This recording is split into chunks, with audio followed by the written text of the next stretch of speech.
Class 9th economics अध्याय 1 पालमपुर गांव की कहानी। अवलोकन। इस कहानी का उद्देश्य उत्पादन से संबंधित कुछ मूल विचारों से परिचित कराना है और ऐसा हम एक काल्पनिक गांव पालमपुर की कहानी के माध्यम से कर रहे हैं।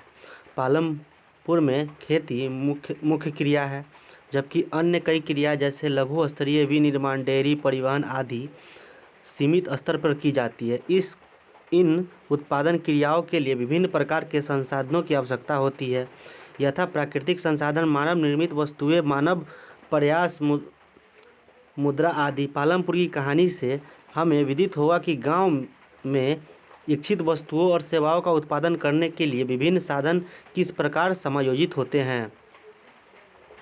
परिचय। पालमपुर आस पड़ोस के गांव और कस्बों से भली भांति जुड़ा हुआ है। एक बड़ा गांव रायगंज पालमपुर से 3 किलोमीटर की दूरी पर है। प्रत्येक मौसम में यह सड़क गांव को रायगंज और उससे आगे निकटतम छोटे कस्बे शाहपुर से जोड़ती है। इस सड़क पर गुड़ और अन्य वस्तुओं से लदी हुई बैलगाड़ियां, भैंसा बग्घी से लेकर अन्य कई तरह के वाहन जैसे मोटरसाइकिल, जीप, ट्रैक्टर और ट्रक तक देखे जा सकते हैं। इस गांव में विभिन्न जातियों के लगभग 450 परिवार होते हैं। गांव में अधिकांश भूमि के स्वामी उच्च जाति के 80 परिवार हैं। उनके मकान, जिसमें कुछ बहुत बड़े हैं, ईंट और सीमेंट के बने हुए हैं। अनुसूचित जाति दलित के लोगों की संख्या गांव की कुल जनसंख्या का 1/3 और वे गांव के एक कोने में काफ़ी छोटे घरों में रहते हैं, जिसमें कुछ मिट्टी और फूस के बने हैं। अधिकांश के घरों में बिजली है। खेतों में सभी नलकूप बिजली से चलते हैं और इनका उपयोग विभिन्न प्रकार के छोटे कार्यों के लिए भी किया जाता है। पालमपुर में 2 प्राथमिक विद्यालय हैं और एक हाई स्कूल है। गांव में एक राजकीय प्राथमिक स्वास्थ्य केंद्र और एक निजी औषधालय भी है, जहां रोगियों का उपचार किया जाता है। एक गांव का दृश्य। उपयुक्त विवरण से स्पष्ट है कि पालमपुर में सड़कों, परिवहन साधन, बिजली, सिंचाई, विद्यालयों और स्वास्थ्य केंद्रों के पर्याप्त विकसित तंत्र है। इन सुविधाओं की तुलना अपने निकट के गांव में उपलब्ध सुविधाओं से कीजिए। एक काल्पनिक गांव पालमपुर की कहानी हमें किसी भी गांव के विभिन्न प्रकार की उत्पादन संबंधी गतिविधियों के बारे में बताएगी। भारत के गांवों में खेती उत्पादन की प्रमुख गतिविधि है। अन्य उत्पादन गतिविधियों में, जिन्हें गैर कृषि क्रियाएं कहा गया है, लघु विनिर्माण, परिवहन, दुकानदारी आदि शामिल है। हम उत्पादन के बारे में कुछ सामान्य बातें जानने के बाद इन दोनों प्रकार की क्रियाओं पर विचार करेंगे। यह कथ्य आंशिक रूप से गिलबर्ट एटिंग के शोध अध्ययन पर आधारित उत्तर पश्चिमी उत्तर प्रदेश के जिला बुलंदशहर में एक गांव से है।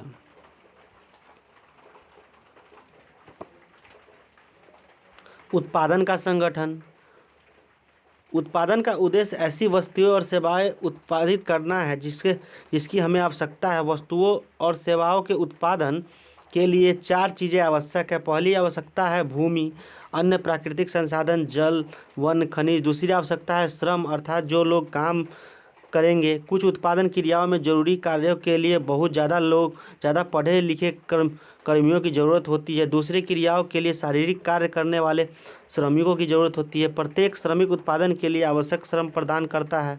तीसरा आवश्यक भौतिक पूंजी है आवश्यकता, अर्थात उत्पादन के प्रत्येक स्तर पर अपेक्षित कई तरह से आगत है। क्या आप जानते हैं कि भौतिक पूंजी के अंतर्गत कौन कौन सी मदें आती हैं? औजार, मशीन, भवन, औजारों तथा मशीनों के अत्यंत साधारण औजार जैसे किसान का हल से लेकर परिष्कृत मशीन ने जैसे जनरेटर, टरबाइन, कंप्यूटर आदि आते हैं। औजारों, मशीन और भवनों का उत्पादन में कई वर्षों तक प्रयोग होता है और इसे अस्थायी पूंजी कहा जाता है। कच्चा माल और नगद मुद्रा। उत्पादन में कई प्रकार के कच्चे माल की आवश्यकता होती है, जैसे बुनकर द्वारा प्रयोग किया जाने वाला सूत और कुम्हारों द्वारा प्रयोग किया जाने वाला मिट्टी। उत्पादन के दौरान भुगतान करने तथा जरूरी माल खरीदने के लिए कुछ पैसों की भी आवश्यकता होती है। कच्चा माल तथा नगद पैसों को कार्यशील पूंजी कहते हैं। औजारों, मशीनों तथा भवनों से ये भिन्न चीज़ें उत्पादन क्रिया के दौरान समाप्त हो जाती है। एक चौथी आवश्यकता भी होती है। आपको स्वयं उपभोग हेतु बाजार में बिक्री हेतु उत्पादन करने के लिए भूमि, श्रम और भौतिक पूंजी को एक साथ करने योग्य बनाने के लिए ज्ञान और उद्यम की आवश्यकता पड़ेगी। आजकल इसे मानव पूंजी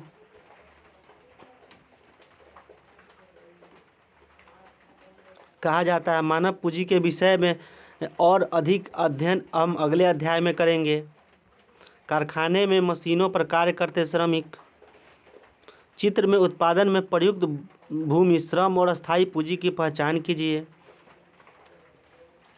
उत्पादन भूमि, श्रम, पूंजी और संयोजित करके गठित होती है, जिसे उत्पादन के कारक कहा जाता है। पालमपुर की कहानी को पढ़ने के क्रम में हम उत्पादन के प्रथम 3 कारकों के बारे में और अधिक सीखेंगे। सुविधा के लिए इस अध्याय को हमने भौतिक पूंजी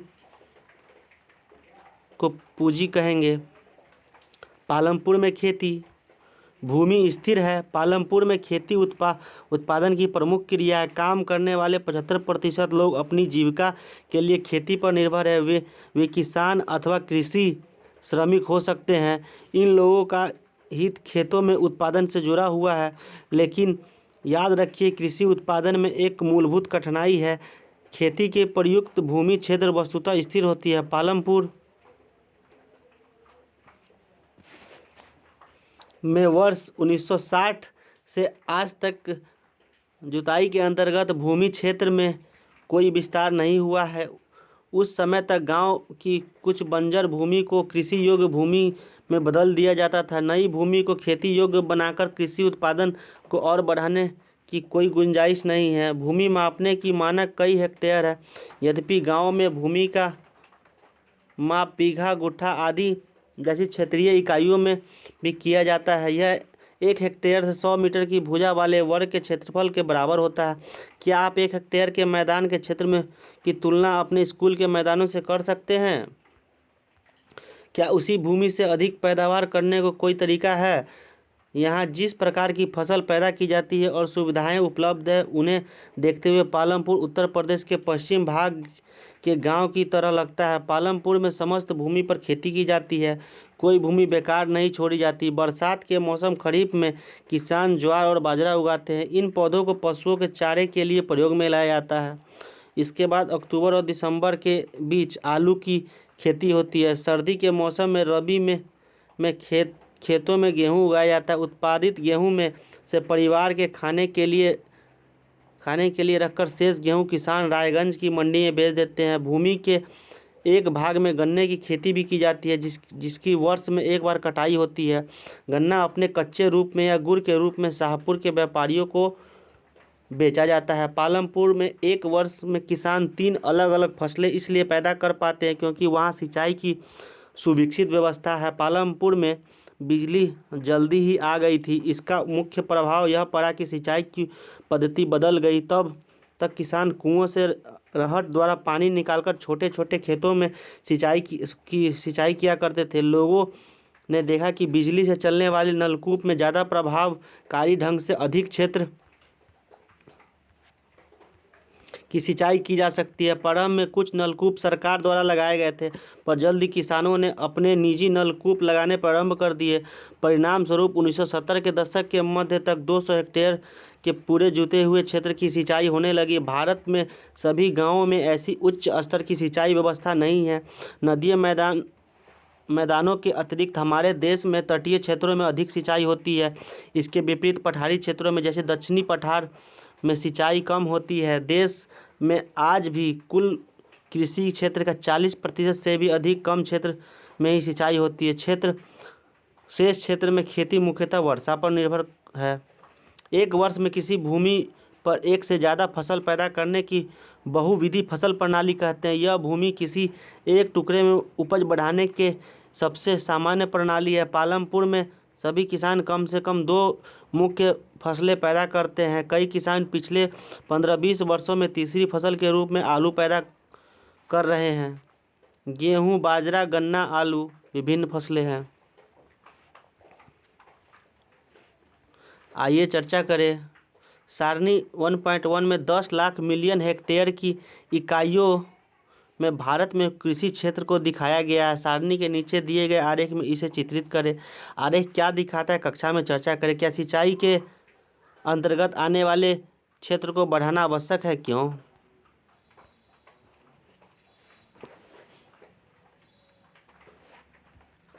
भूमि और वर्ष। Pocket book of agriculture statistics 2020, आर्थिक एवं सांख्यिकी निदेशालय, कृषि निगम और किसानों के कल्याण विभाग। आप पालमपुर में पैदा की जाने वाली फसलों के बारे में पढ़ चुके हैं। अपने क्षेत्र में पैदा की जाने वाली फसलों की सूचना के आधार पर निम्न सारणी को भरिए। आपने देखा कि एक ही जमीन के टुकड़े से उत्पादन बढ़ाने का एक तरीका बहुविध फसल प्रणाली है। दूसरा तरीका अधिक उपज के लिए खेती में आधुनिक कृषि विधियों का प्रयोग करना। उपज को भूमि के किसी टुकड़े में एक ही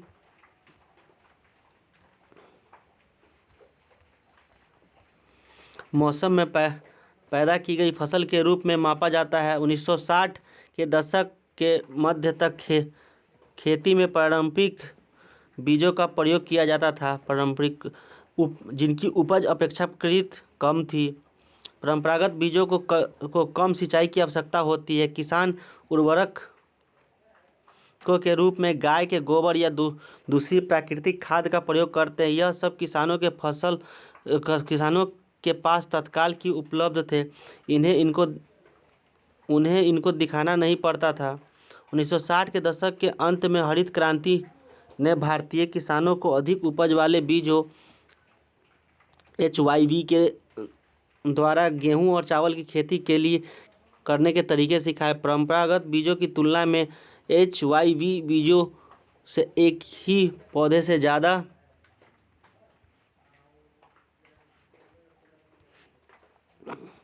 आधुनिक कृषि के तरीके HYV बीज, रासायनिक उर्वरक आदि। सिंचाई, आधुनिक कृषि विधियाँ, कृषि यंत्र, डीजल, नहरें, पंपी सेट, बिजली, बांध, कीटनाशक, उर्वरक, अधिक उपज वाले बीज। आधुनिक कृषि विधियाँ, मात्रा में अनाज पैदा होने की आशा थी। इसके फलस्वरूप जमीन के उसी टुकड़े में पहले की अपेक्षा कहीं अधिक अनाज की मात्रा पैदा होने लगी। यद्यपि अति उपज प्रजातियों वाले बीजों से अधिकतम उपज पाने के लिए बहुत ज़्यादा पानी तथा रासायनिक खाद और कीटनाशकों की जरूरत थी। अधिक उपज केवल अति उपज प्रजातियों वाले बीजों की सिंचाई, रासायनिक उर्वरक और कीटनाशकों आदि के संयोजन से ही संभव थी। भारत में पंजाब, हरियाणा और पश्चिमी उत्तर प्रदेश के किसानों ने खेती के आधुनिक तरीकों का सबसे पहले प्रयोग किया।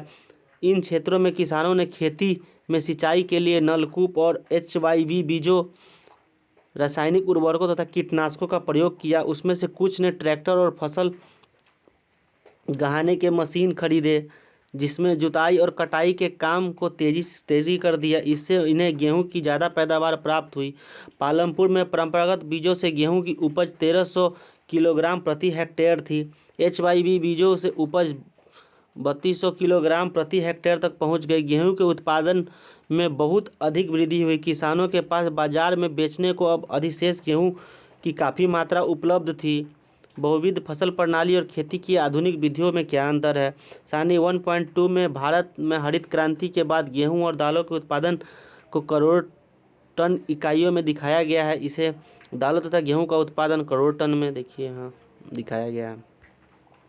कृषि निगम और किसानों के कल्याण विभाग फरवरी 1919, pocket book of agriculture statistics 2020, director of economics and statistics, department of agriculture cooperation and farmers welfare.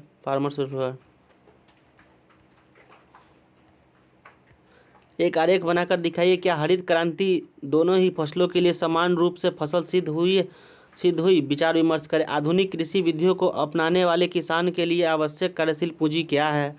पहले की तुलना में कृषि की आधुनिक विधियों के लिए किसानों को अधिक नकद की जरूरत पड़ती है, क्यों? खेत पर जाने के पश्चात क्षेत्र के कुछ किसानों से बात कर यह मालूम कीजिए, आधुनिक या परंपरागत या मिश्रित खेती इन विधियों में से किसान किसका प्रयोग करते हैं? एक टिप्पणी लिखिए। सिंचाई के स्रोत क्या स्रोत हैं? क्या भूमि के कितने भाग में सिंचाई होती है? बहुत कम, लगभग आधी, इतना। किसान अपने लिए आवश्यक आगत कहाँ से प्राप्त करते हैं? क्या भूमि यह धारण कर पाएगी? भूमि एक प्राकृतिक संसाधन है, अतः इसका सावधानीपूर्वक प्रयोग करने की जरूरत है। वैज्ञानिक रिपोर्टों से संकेत मिलता है कि खेती की आधुनिक कृषि विधियों ने प्राकृतिक संसाधनों आधार का अति उपयोग किया है। अनेक क्षेत्रों में हरित क्रांति के कारण उर्वरकों के अधिक प्रयोग से मिट्टी की उर्वरकता कम हो गई है।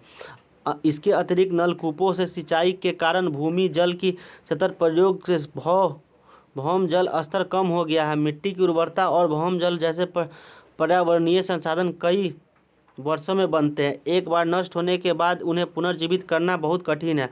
कृषि का भावी विकास सुनिश्चित करने के लिए हमें पर्यावरण की देखभाल करनी चाहिए। सुझाई गई क्रिया। अखबार पत्रिकाओं से पाठ में दी गई रिपोर्ट पढ़ने के बाद कृषि मंत्री को यह बताते हुए अपने शब्दों में एक पत्र लिखिए कि कैसे रासायनिक उर्वरकों का प्रयोग हानिकारक हो सकता है। पालमपुर गांव कृषि भूमि का वितरण। रासायनिक उर्वरक ऐसे खनिज देते हैं जो पानी में घुल जाते हैं और पौधों को तुरंत उपलब्ध हो जाते हैं, लेकिन मिट्टी इन्हें लंबे समय तक धारण नहीं कर सकती। वे मिट्टी से निकलकर भौम जल, नदियों और तालाबों को प्रदूषित करते हैं। रासायनिक उर्वरक मिट्टी में उपस्थित जीवाणु और सूक्ष्म अवयवों को नष्ट कर सकते हैं। इसका अर्थ है कि उनके प्रयोग से कुछ समय पश्चात मिट्टी पहले की तुलना में कम उपजाऊ रह जाएगी। डाउन टू अर्थ नई दिल्ली स्रोत है। देश में रासायनिक खाद का सबसे अधिक प्रयोग पंजाब में है। रासायनिक खाद के निरंतर प्रयोग से मिट्टी की गुणवत्ता को कम कर दिया है। पंजाब के किसानों को पहले के उत्पादन स्तर पाने के लिए अब अधिक से अधिक रासायनिक उर्वरक और अन्य आगत का प्रयोग करना पड़ता है। इसका मतलब है कि वहाँ खेती की लागत बहुत तेज़ी से बढ़ रही है। द ट्रिब्यून चंडीगढ़ स्रोत। पालमपुर के किसानों में भूमि किस प्रकार वितरित है? आपने यह जान लिया होगा कि खेती के लिए भूमि कितनी महत्वपूर्ण है। दुर्भाग्यवश खेती के काम में लगे सभी लोगों के पास खेती के लिए पर्याप्त भूमि नहीं है। पालमपुर में 450 परिवारों में से लगभग एक तिहाई अर्थात 150 परिवारों के पास खेती के लिए भूमि नहीं है, जो अधिकांशतः दलित हैं। बाकी परिवारों में 240 परिवार जिनके पास भूमि 2 हेक्टेयर से कम क्षेत्रफल वाले छोटे क्षेत्रों के टुकड़ों पर खेती करते हैं। भूमि के ऐसे टुकड़ों पर खेती करने से किसानों के परिवारों को पर्याप्त आमदनी नहीं होती है। 1960 में कृषक गोविंद के पास 2.25 हेक्टेयर अधिकतर असिंचित भूमि थी। गोविंद अपने तीनों पुत्रों की मदद से इस भूमि पर खेती करता था। यद्यपि वे बहुत आराम से नहीं रह रहे थे, लेकिन परिवार अपने एक भैंस से होने वाले कुछ अतिरिक्त आय के द्वारा अपना गुजारा कर रहा था। गोविंद की मृत्यु के कुछ वर्ष पश्चात यह भूमि उनके तीनों पुत्रों में बंट गई। प्रत्येक के पास अब केवल 0.75 हेक्टेयर भूमि का टुकड़ा था, परंतु अब बेहतर सिंचाई व्यवस्था और खेती की आधुनिक विधियों के बावजूद गोविंद के बेटे अपनी जमीन से गुजारा नहीं कर पा रहे थे। वर्ष के कुछ भाग में उन्हें कुछ अतिरिक्त कार्य भी ढूंढना पड़ता है। चित्र 1.5 में आप एक गांव के चारों ओर बिखरे हुए भूमि के छोटे छोटे टुकड़े को देख सकते हैं। इन पर छोटे किसान खेती करते हैं। दूसरी ओर गांव के आधे से ज़्यादा क्षेत्र में काफ़ी बड़े आकार के प्लॉट है। पालमपुर में मझौले और बड़े किसानों को 60 परिवार है जो 2 हेक्टेयर से अधिक भूमि पर खेती करते हैं। कुछ बड़े किसानों के पास 10 हेक्टेयर या इससे अधिक भूमि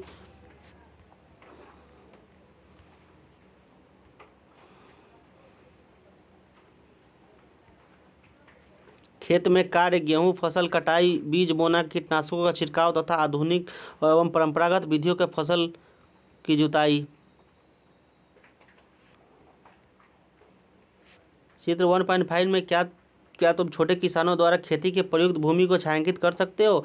किसान के इतने अधिक परिवार भूमि इतने छोटे प्लॉटों पर खेती करते हैं। आरेख 1.1 भारत में किसानों और उनके द्वारा खेती में प्रयुक्त भूमि का वितरण दिया गया। इसकी कक्षा में चर्चा करें। कृषि क्षेत्र और कृषकों का वितरण। सीमांत एवं छोटे कृषक 2 हेक्टेयर से कम है। अर्ध मंझले और बड़े कृषक 2 हेक्टेयर से अधिक है। कृषि क्षेत्र है। कृषकों की संख्या, इसको छोड़िए आगे चलते हैं। आइए चर्चा करें, क्या आप इस बात से सहमत हैं कि पालमपुर में कृषि भूमि का वितरण असमान है? क्या भारत में भी ऐसी स्थिति है? व्याख्या कीजिए। श्रम की व्यवस्था कौन करेगा? भूमि के पश्चात श्रम उत्पादन का दूसरा आवश्यक कारक है। खेती में बहुत ज़्यादा परिश्रम की आवश्यकता होती है। छोटे किसान अपने परिवारों के साथ अपने खेतों में स्वयं काम करते हैं। इस तरह वे खेती के लिए आवश्यक श्रम की व्यवस्था स्वयं ही करते हैं। मझोले और बड़े किसान अपने खेतों में काम करने के लिए दूसरे कृषकों को किराए पर लगाते हैं। खेतों में किए गए जाने वाले कार्यों को चित्र 1.6 में पहचानिए तथा उनके उचित क्रम में व्यवस्थित कीजिए। खेतों में काम करने के लिए श्रमिक हो या भूमिहीन परिवारों से आते हैं या बहुत छोटे प्लॉटों में खेती करने वाले परिवारों से खेती में काम करने वाले श्रमिकों को उगाई गई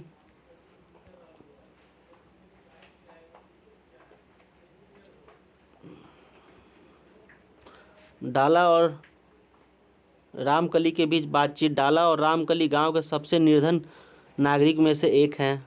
चलिए इसको पढ़ लेते हैं। डाला, आजकल काम मिलना कठिन है। केवल बड़े किसान ही हमें रखते हैं और वह भी बहुत कम दिनों के लिए।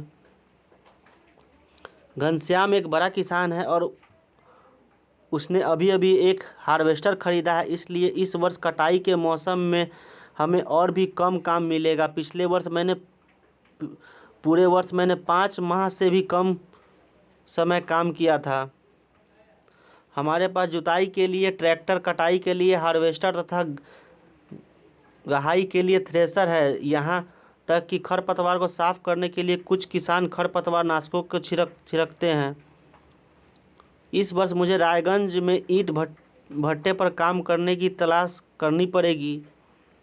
मुझे स्थानीय साहूकारों को 2,000 रुपये देने हैं। मैंने पिछली गर्मियों में 1,000 रुपये लिए थे। जब खेतों में काम नहीं था तो मैं इसे कैसे चुका पाऊंगा? मैं 2 वक्त के भोजन के लिए भी कठिनाई से कमाता हूँ। मेरी स्थिति भी ज़्यादा अच्छी नहीं है। पिछले कर्ज के कारण साहूकार मुझे ऋण देने से मना कर देते हैं। फसल पर अधिकार नहीं होता जैसे किसानों को होता है। फसल पर कोई अधिकार नहीं होता जैसा किसानों का होता है, बल्कि उन्हें उन किसानों द्वारा मजदूरी मिलती है जिनके लिए वे काम करते हैं। मजदूरी नगद या वस्तु जैसे अनाज के रूप में हो सकती है। कभी कभी श्रमिकों को भोजन भी मिलता है। तो मजदूरी एक क्षेत्र से दूसरे क्षेत्र, एक फसल से दूसरी फसल और खेती में एक से दूसरे कृषि कार्य जैसे बुआई और कटाई के लिए अलग अलग होती है। रोजगार की अवधि में भी काफ़ी भिन्नताएं हैं। खेती में काम करने वाले श्रमिक या तो दैनिक मजदूरी के आधार पर कार्य करते हैं या उन्हें कार्य विशेष जैसे कटाई या पूरे साल के लिए काम करने पर रखा जा सकता है। डाला पालमपुर में दैनिक मजदूरी पर काम करने वाला एक भूमिहीन श्रमिक है। इसका मतलब है उसे लगातार काम ढूंढते रहना पड़ता है। सरकार द्वारा खेतों में काम करने वाले श्रमिकों के लिए एक दिन का न्यूनतम 300 रुपये निर्धारित है, लेकिन डाला को मात्र 160 रुपये मिलते हैं। पालमपुर में खेतिहर श्रमिकों में बहुत ज़्यादा स्पर्धा है, इसलिए लोग कम वेतन में भी काम करने को सहमत हो जाते हैं। डाला अपनी स्थिति के बारे में रामकली से शिकायत करता है जो कि एक अन्य खेतिहर श्रमिक है। डाला और रामकली दोनों गांवों के निर्धनतम व्यक्तियों में से एक हैं। डाला तथा रामकली जैसे खेतिहर श्रमिक गरीब क्यों हैं? गोसाईपुर और मझौली उत्तर बिहार के 2 गांव हैं। दोनों गांवों में कुल 850 गांवों में से 250 से अधिक पुरुष और ऐसे हैं जो पंजाब और हरियाणा ग्रामीण इलाकों या दिल्ली, मुंबई, सूरत, हैदराबाद या नागपुर में काम कर रहे हैं। इस प्रकार का प्रवास अधिक संख्या भारतीय गांवों में होता है। लोग प्रवास क्यों करते हैं? क्या आप इस बात की व्याख्या अपनी कल्पना के आधार पर कर सकते हैं कि गोसाईपुर और मझौली के प्रवासी अपने गंतव्य पर किस तरह काम करते होंगे? खेतों के लिए आवश्यक पूंजी। आप पहले ही देख चुके हैं कि खेती की आधुनिक तरीकों के लिए बहुत अधिक पूंजी की आवश्यकता होती है। अतः अब किसानों को पहले की अपेक्षा ज़्यादा पैसे चाहिए।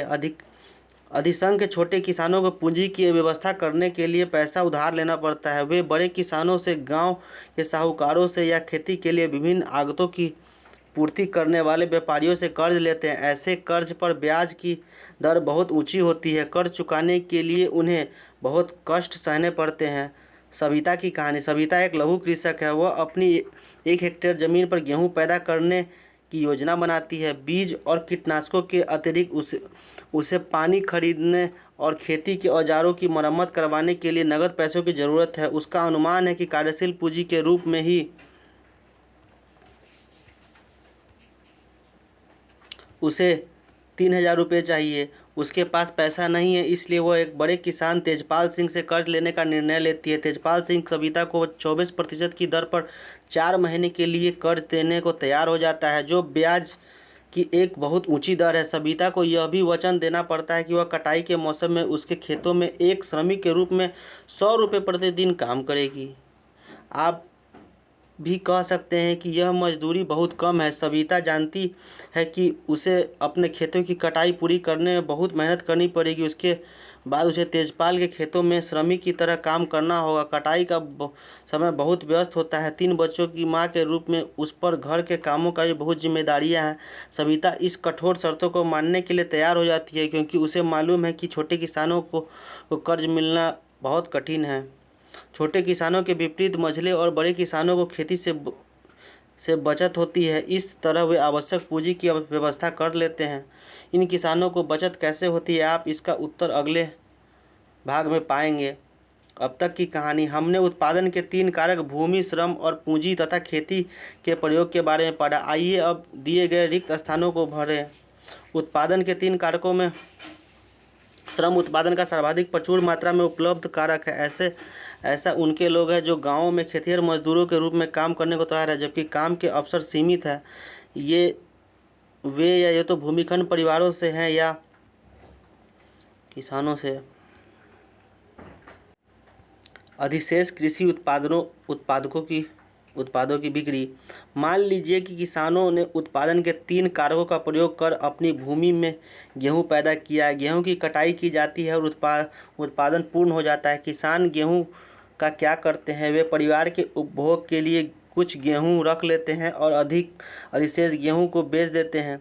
सविता और गोविंद के बेटे जैसे छोटे किसानों के पास कम अधिशेष गेहूं होता है, क्योंकि उनका कुल उत्पादन बहुत कम होता है तथा इसमें से एक बड़ा भाग वे परिवार की आवश्यकताओं के लिए रख लेते हैं। इसलिए मझोले और बड़े किसान बाजार में गेहूं की पूर्ति करते हैं। चित्र 1.1 में आप गेहूं से लदी बाजार जाती बैलगाड़ी देख सकते हैं। बाजार में व्यापारी गेहूं खरीदकर उसे आगे कस्बों और शहरों के दुकानदारों को बेच देते हैं। एक बड़े किसान तेजपाल सिंह को अपनी समस्त भूमि से 350 क्विंटल अधिशेष गेहूं प्राप्त होता है। अपने अतिरिक्त गेहूं को वह रायगंज में बाजार में बेच देता है और अच्छी कमाई करता है। तेजपाल सिंह इस कमाई का क्या करता है? पिछले वर्ष तेजपाल सिंह ने अधिकांश पैसे बैंक में के अपने खाते में जमा करा दिया। बाद में उसने इस पैसों का उपयोग सविता जैसे किसानों को कर्ज देने में किया। जिन्हें कर्ज की आवश्यकता थी, उनसे बचत का उपयोग अगले मौसम की खेती के लिए कार्यशील पूंजी की व्यवस्था करने में भी किया। इस वर्ष तेजपाल सिंह बचत के पैसों से एक और ट्रैक्टर खरीदने की योजना बना रहा है। दूसरे ट्रैक्टर से उसकी स्थिर पूंजी में वृद्धि हो जाएगी।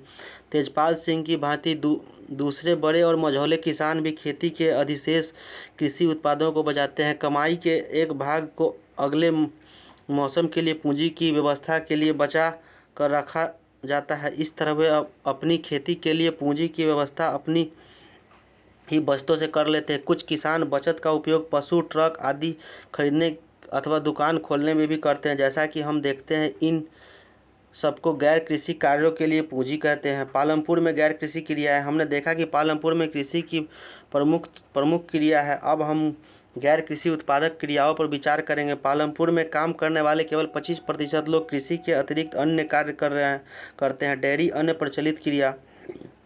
पालमपुर के कई परिवारों में डेयरी एक प्रचलित क्रिया है। लोग अपनी भैंसों को कई तरह की घास और बरसात के मौसम में उगने वाले ज्वार और बाजरा की खिलाते हैं। दूध को निकट के बड़े गांव रायगंज में बेचा जाता है। शाहपुर शहर के 2 व्यापारियों ने रायगंज में दूध संग्रह एवं शीतलन के केंद्र खोला हुआ है, जहां दूर दूर से दराज के शहरों और कस्बों में भेजा जाता है।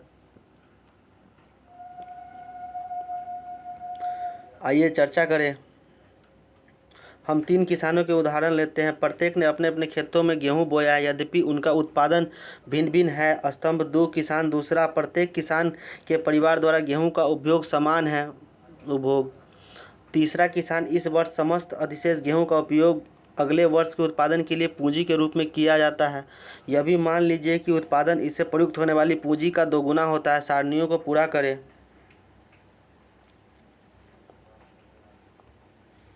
तीनों किसानों के गेहूं के 3 वर्षों के उत्पादन की तुलना कीजिए। तीसरे वर्ष किसान के साथ क्या हुआ? क्या वो उत्पादन जारी रखता है? उत्पादन जारी करने के क्या होगा? पालमपुर में लघु स्तरीय विनिर्माण का एक उदाहरण। इस समय पालमपुर में 50 से कम लोग विनिर्माण कार्यों में लगे हैं। शहरों और कस्बों में बड़ी फैक्ट्रियों में रहने वाले विनिर्माण से विपरीत पालमपुर में विनिर्माण में बहुत सरल उत्पादन विधियों का प्रयोग होता है। उसे छोटे पैमाने पर भी किया जाता है। विनिर्माण कार्य पारिवारिक श्रम की सहायता से अधिक घरों और खेतों में किया जाता है। श्रमिकों को कभी कभार किराए पर लिया जाता है। मिश्री लाल की कहानी। मिश्री लाल ने गन्ने पेरने वाली एक मशीन खरीदी जो बिजली से चलती है। उसे अपने खेत में लगाया। पहले गन्ने को पेरने का काम बैलों की मदद से किया जाता था, पर अब लोग मशीनों से करना पसंद करते हैं। मिश्री लाल दूसरे किसानों से भी गन्ना खरीदकर उससे गुड़ बनाता है। गुड़ को फिर शाहपुर के व्यापारियों को बेच देता है। इस प्रक्रिया में मिश्री लाल थोड़ा लाभ कमा लेता है।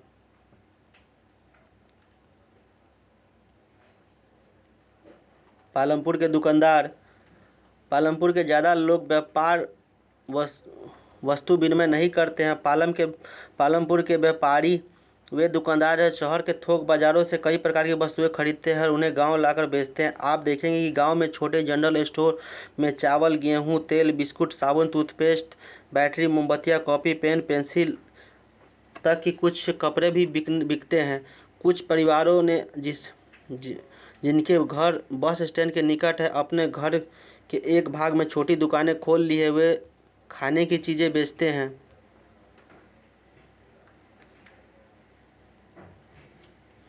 करीम की कहानी। करीम के ने गांव के एक कंप्यूटर केंद्र खोला। हाल में वर्षों में कई विद्यार्थी शाहपुर के कॉलेज जाने लगे। करीम ने देखा कि गांव के कई छात्र शहर की कंप्यूटर कक्षाओं में जाते हैं। गांव में 2 महिलाओं के पास कंप्यूटर अनुप्रयोग डिग्री थी। उससे उन्हें काम पर लगाने का निश्चय किया। उसने कंप्यूटर खरीदे और घर में बाजार की ओर खुले बाहर के कमरे में कक्षाएं प्रारंभ की। हाई स्कूलों के छात्रों और पर्याप्त संख्या में इन कक्षाओं में आना प्रारंभ कर दिया। परिवहन तेजी से विकसित होता एक क्षेत्र। पालमपुर और रायगंज के बीच सड़क पर कई प्रकार के वाहन चलते हैं। रिक्शा वाले, तांगे वाले, जीप, ट्रैक्टर, ट्रक ड्राइवर तथा परंपरागत बैलगाड़ी और दूसरी गाड़ियां चलाने वाले वे लोग हैं जो परिवहन सेवाओं में शामिल हैं। वे लोग और वस्तुओं को एक जगह से दूसरी जगह पहुंचाते हैं और इसके बदले उन्हें पैसे मिलते हैं। गत कई वर्षों में परिवहन से जुड़े लोगों की संख्या बहुत बढ़ गई है। किशोर की कहानी। किशोर एक खेतिहर मजदूर है। अन्य ऐसे ही श्रमिकों की भांति किशोर को अपनी मजदूरी से अपने घर परिवार की आवश्यकताएं पूरी करने में कठिनाई होती है। कुछ वर्ष पहले किशोर ने बैंक से कर्ज लिया था। यह एक सरकारी कार्यक्रम के अंतर्गत आता है जिससे भूमिहीन निर्धन परिवारों को सस्ते कर्ज दिए जा रहे थे। किशोर ने इस पैसे से एक भैंस खरीदी। अब वह भैंस का दूध बेचता है और उनसे अपनी भैंसा गाड़ी भी बना ली जिससे वह कई प्रकार के सामान ले जाता है। सप्ताह में एक दिन वह गंगा किनारे कुम्हार के लिए मिट्टी लेकर आता है। यहाँ कभी कभी वह गुड़ अथवा अन्य वस्तुओं को लेकर शाहपुर जाता है। हर एक महीने में उसके परिवहन से संबंधित कोई न कोई काम मिल जाता है। परिणाम स्वरूप किशोर पिछले वर्षों की तुलना में अब अधिक कमाने लगा है। किशोर की अस्थायी पूंजी क्या है? क्या आप सोच सकते हैं कि उसकी कार्यशील पूंजी कितनी होगी? किशोर कितनी उत्पादन क्रियाओं में लगा हुआ है? क्या आप कह सकते हैं किशोर को पालमपुर की अच्छी सड़कें का लाभ हुआ है? सारांश। गांव में खेती मुख्य उत्पादन क्रिया है। पिछले वर्ष में खेती की विधियों में कई महत्वपूर्ण परिवर्तन हुए। इसकी वजह से किसान उतनी ही भूमि से अधिक फसल पैदा करने लगे हैं। यह एक महत्वपूर्ण उपलब्धि है क्योंकि भूमि अस्थायी तथा दुर्लभ है। उत्पादन को बढ़ाने के लिए भूमि और अन्य प्राकृतिक संसाधनों पर बहुत अधिक दबाव पड़ा है। खेती की नई विधियों से में कम भूमि परंतु अधिक उपज की जरूरत पड़ती है। मझौले और बड़े किसान अपने उत्पादन से हुई बचत से अगले मौसम के लिए पूंजी की व्यवस्था कर लेते हैं। दूसरी ओर छोटे किसानों के लिए, जो भारत के किसानों की कुल संख्या का 80% भाग है, पूंजी की व्यवस्था करना कठिन है। उनके भूखंडों का आकार छोटा होने के कारण उनका उत्पादन पर्याप्त नहीं होता। अतिरिक्त साधनों की कमी के कारण वो अपनी बचत से पूंजी नहीं निकाल पाते, अतः उन्हें कर्ज लेना पड़ता है। कर्ज के अतिरिक्त कई छोटे किसानों को अपने अपने परिवारों के भरण पोषण के लिए खेतिहर मजदूरों के रूप में अतिरिक्त काम करना पड़ता है। श्रम पूंजी उत्पादन अन्य कारकों की तुलना में सबसे अधिक प्रचुर है। नई विधियों में श्रम का अधिक प्रयोग करना आदर्श है। दुर्भाग्यवश ऐसा नहीं हुआ। खेती में श्रमिक के उपयोग सीमित है। अवसरों की तलाश में श्रमिक आस पड़ोस के गांवों, शहरों और कस्बों में जा रहा है। कुछ श्रमिकों ने गांव की गैर कृषि क्षेत्रों में काम करना प्रारंभ कर दिया। इस समय गांव में गैर कृषि क्षेत्र बहुत बड़ा नहीं है। भारत में ग्रामीण क्षेत्रों के 100 कामगारों में से केवल 24 ही गैर कृषि कार्यों में लगे। यद्यपि गांव में अनेक प्रकार के गैर कृषि कार्य होते हैं। हमने केवल कुछ ही उदाहरण देखे। प्रत्येक कार्य में नियुक्त लोगों की संख्या बहुत कम है। हम चाहेंगे कि भविष्य में गांव के गैर कृषि उत्पादन क्रियाओं में वृद्धि हो। खेती के विपरीत गैर कृषि कार्यों में भी कृषि भूमि की आवश्यकता हो। लोग कम पूंजी से भी गैर कृषि कार्य प्रारंभ करें। इस पूंजी का कैसे किया जा सकता है? या आप अपनी बचत का प्रयोग किया जा सकता है या फिर कर्ज लिया जा सकता है। आवश्यकता है कि कर्ज ब्याज की कम दर पर उपलब्ध हो, ताकि बिना बचत वाले लोग भी गैर कृषि कार्य करना शुरू करें। गैर कृषि कार्यों के प्रसार के लिए आवश्यक है कि ऐसे बाज़ारों जहां वस्तुएं और सेवाएं बेची जा सके। पालमपुर में हमने देखा है कि आस पड़ोस के गांवों, कस्बों और शहरों में दूध, गुड़, डेयरी आदि की उपलब्धता है। जैसे जैसे ज़्यादा गांव, कस्बों और शहरों में अच्छी सड़कें, परिवहन और टेलीफोन से जुड़ेंगे, भविष्य में गाँवों के गैर कृषि उत्पादन क्रियाओं में के अवसर बढ़ेंगे।